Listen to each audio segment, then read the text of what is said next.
From 1980 to 1990, I was 10 years of age to 20 years of age. I had 9 jobs between the age of 12 and 16, and then I had businesses between 17 and 20. We worked out that I was interacting across that 10-year period with 2 million people. And all I was doing was studying entrepreneurship, business, but also studying human neurology, studying people when they spoke, studying a pattern, studying a map of the world. And it stood me in good stead.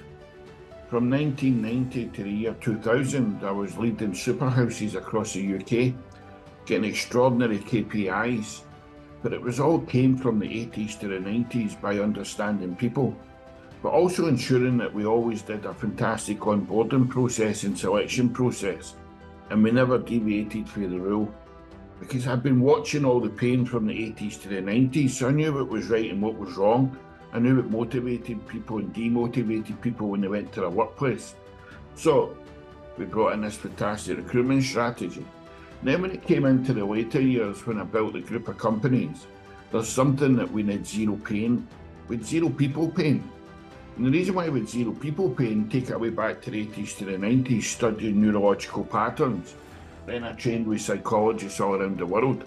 But the concept of my message here for you is, when somebody came in to become onboarded, they were given a job, but they weren't allowed to have the job until they had met me. And there was 2 things fundamentally that I spoke about when they came in to see me. One was communication strategy, and the other one was KPI.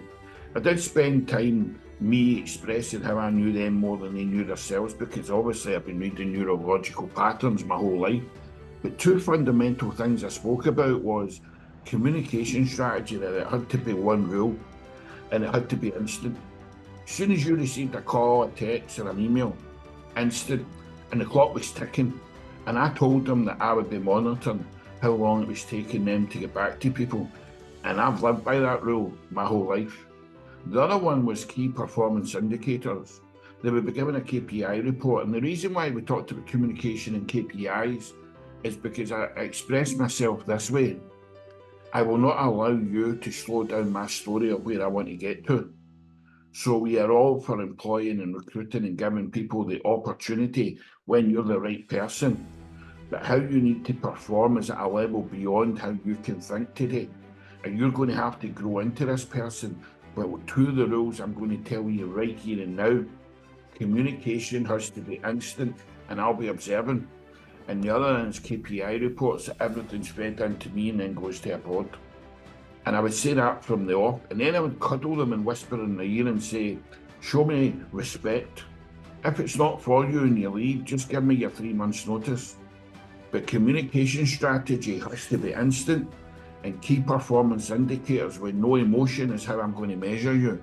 And then there'll be plenty of opportunity for succession plan, if that's what you choose to do. I want to ask you, how much have you got the ability to read another person?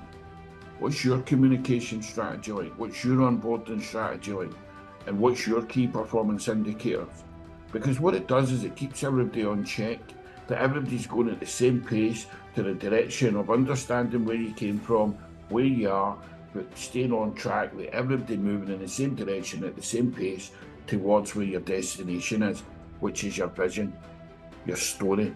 Remember, 80s to 90s, all I did with age of 10 and 20 was study people's stories, and I understood exactly, because guess what I asked the questions?